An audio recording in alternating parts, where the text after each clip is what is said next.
যে প্রার্থীরা আছেন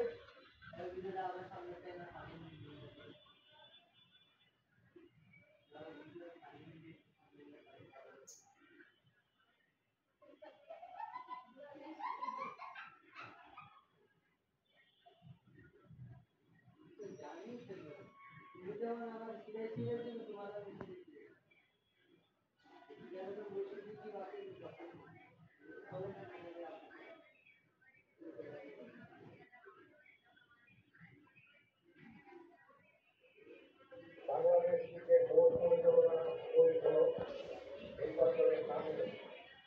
আসসালামু আলাইকুম।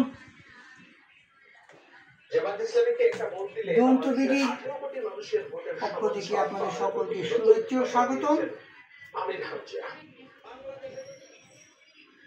প্রিয় দর্শক, আজকে আমি আসলে এখন এই মুহূর্তে কথাটা বলতে বসছি মূলত আসলে এই কিছুক্ষণ আগে বাংলাদেশ ক্রিকেট বোর্ড বিসিবিতে ঊর্ধ্বতন একজনের সঙ্গে কথা বললাম। মূলত এই কথাটা হচ্ছে কালকে বিসিবির নির্বাচন এটা নিয়ে। আর বিগত কয়েকদিন যাবৎ বিসিবির কয়েক মাস যাবতই নির্বাচনটা নিয়ে যতটুকু ফলো করার একজন সাংবাদিক হিসেবে, ক্রীড়া সাংবাদিক হিসেবে ওটা করতেছি আমি।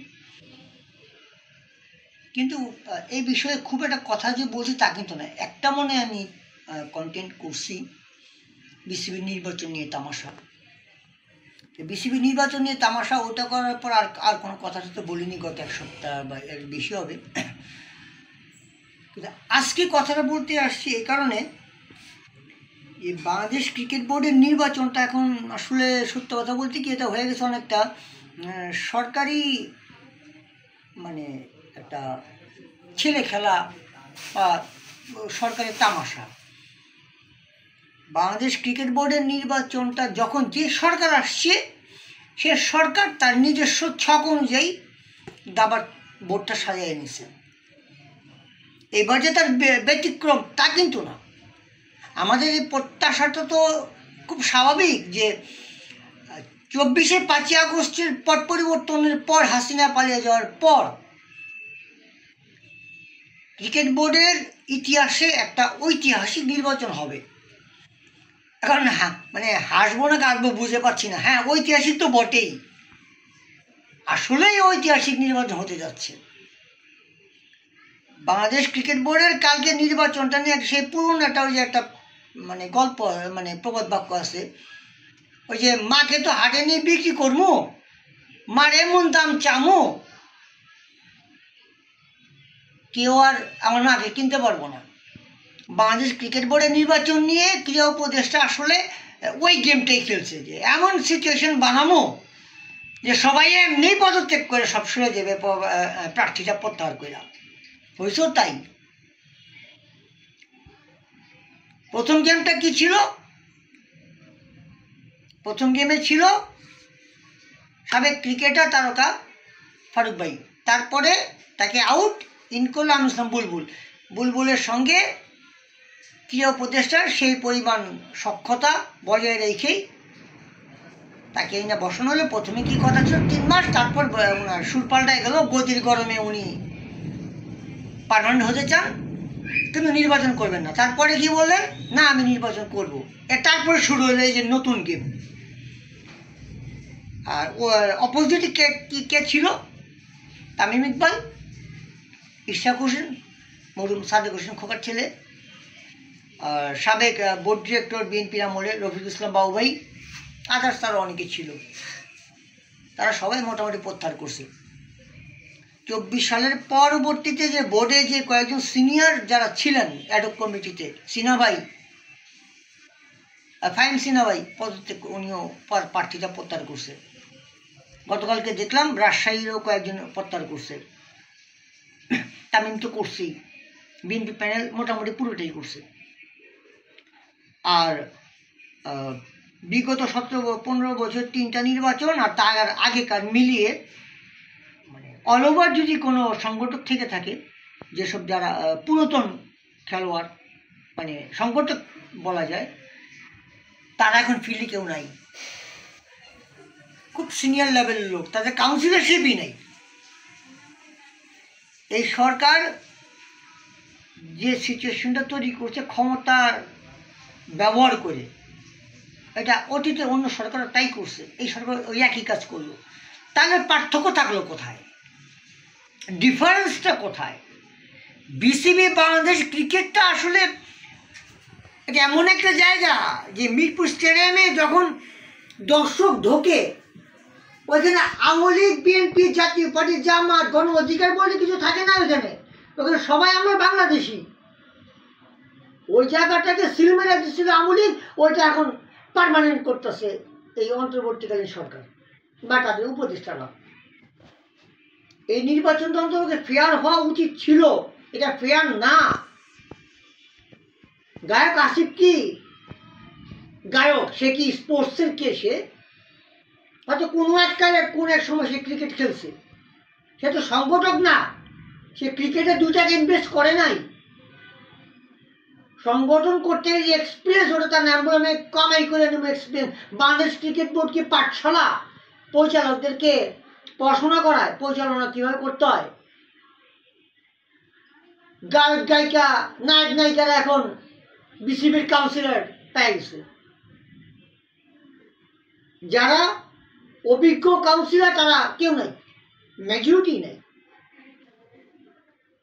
অলরেডি 21 সদস্যের যেই মানে বিসিবির নির্বাহী কমিটির নির্বাচন, তার 12 জন অলরেডি বিনা প্রতিদ্বন্দ্বিতা পাস। মানে হচ্ছে কি, সহজ ভাষায় বলতে গেলে, শুনতে খারাপ, সিলেকশন। মানে পরিস্থিতি এমন ওই যে মায়ের গল্পের মতো, মারে এমন দাম কেমন বাজারে নিয়ে কেউ কিনতে পারবো না। কালকে নির্বাচনে যে 9টা বাকি আছে, 9টা নির্বাচনে এইটাও উল্টে দিলে হয়তো। এটা তো দেশে মানে gallery show, I wash.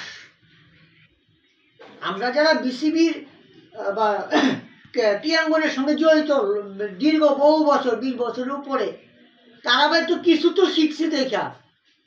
Papon ভাই কীভাবে নির্বাচন করছে, কি কি করছে দেখি না, দেখছি তো বিএনপির আমলে বা কী করছে তাও দেখছি, ওই একই কাহিনী। আচ্ছা, এখন একটা প্রশ্ন করি, আগামী দিনে এই ভোট রান করলো, কেউ কি অগ্রিম ঘোষণা দিতে পারে যে নেক্সট আগামী সংসদ নির্বাচনে সরকার কে গঠন করবে? কেউ জানে না, কেউ জানে না। কিন্তু এখন যে অপারেট করতেছে বিসিবি নির্বাচনটা, উনি কে? উনি কিন্তু একজন উপদেষ্টা। কি উপদেষ্টার নাম সহজ ভাষায় আসিফ ভুঁইয়া। তা আসিফ ভুঁইয়া সাহেব কে?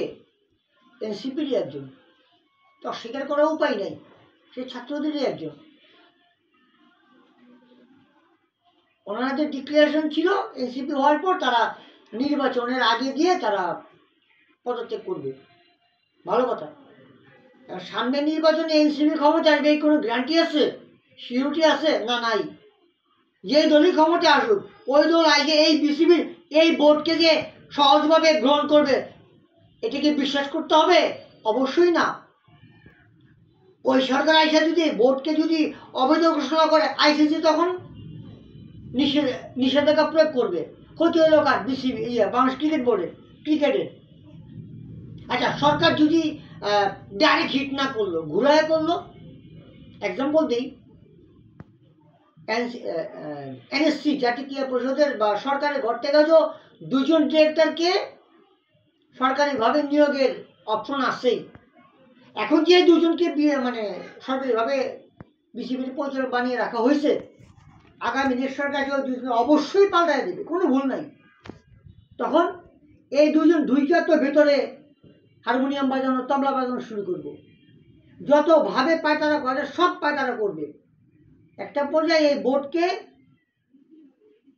এই এখনকার এই কমিটিটাকে আটকাবে নেক্সট গভর্নমেন্ট এসে।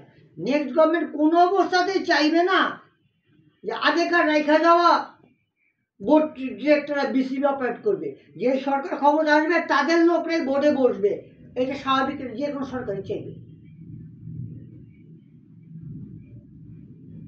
আজকে আমি ইসলাম বুলবুল বলতেছে উনি আলোচনা করে ঠিক করবে। আপনি কি আলোচনা করে ঠিক? আপনার আর পাপনের মাঝে পার্থক্যটা কোথায়? আপনি যা যা করলেন এই কয়েক মাসে আইসা, ডিফারেন্স কোথায়? আমি বুলবুল ভাই, আপনার ইসলাম বুলবুল, আপনার সঙ্গে আর আওয়ামী ফ্যাসিবাদের নাজমুল হাসান পাপনের সঙ্গে ডিফারেন্সটা কোন জায়গায় দেখাবেন একটু? আপনার প্রতি শ্রদ্ধা ও সম্মান ছিল অনেক উঁচু, ওই জায়গাটা আপনি নষ্ট করে ফেলছেন।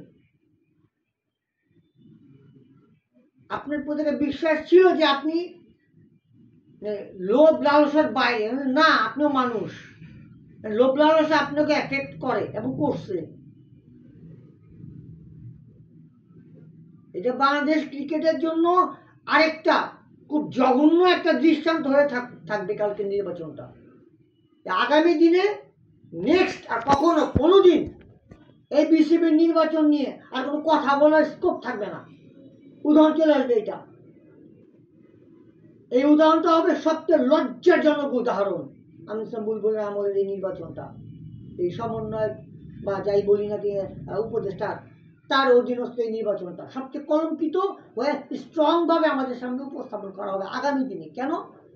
কারণ তখন বলা হবে আওয়ামী লীগ ফ্যাসিবাদ। ভাই, ও তো ফ্যাসিবাদ, স্বস্বীকৃত ফ্যাসিবাদ। অন্তর্বর্তীকালীন সরকার বা উপদেষ্টার ছাত্ররা ওরা তো ফ্যাসিবাদ না, তাহলে ওয়াই? তাহলে কেন এগুলো? কেন যে ক্রিকেটকে ধ্বংস করলেন? একজন এক্স ক্রিকেটার বুলবুল, ফারুক ভাই, সামাও আরো আছে অভিজ্ঞ, আমি কি বলে গাজী আশা বলছেন লিপু ভাই, হাউল ভাষা সুমন ভাই, জাবেদুমন বেলিম গোল্লা, মেয়েরা বলছেন ওপি, অনেক আছে ভাই।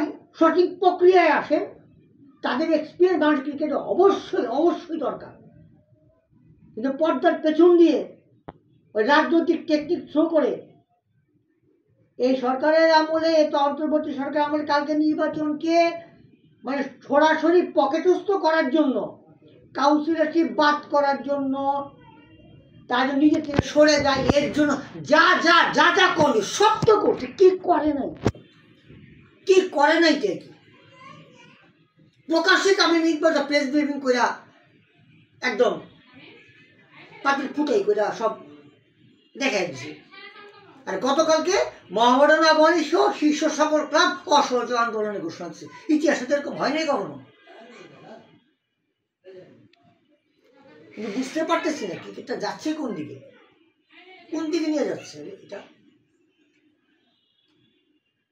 শুধু এটিকেই বলবো, আমি ইসলাম বুলবুল ভাই, আতার আলী, ধারাভাষ্যকার স্টার, ফারুক ভাই, গাজী আশরাফ হোসেন লিপু ভাই, শফিকুল হীরা ভাই অভিজ্ঞ, ফাইন সিনা ভাই, সকলকে, সব গোল্লা ভাই, ওপি, এদের সকলকে আমাদের অবশ্যই প্রয়োজন আছে। তাদের এক্সপিরিয়েন্স আমাদের প্রয়োজন আছে, তবে সে সঠিক ওয়েতে, পর্দার পেছন থেকে কলকাঠি নেই জানা।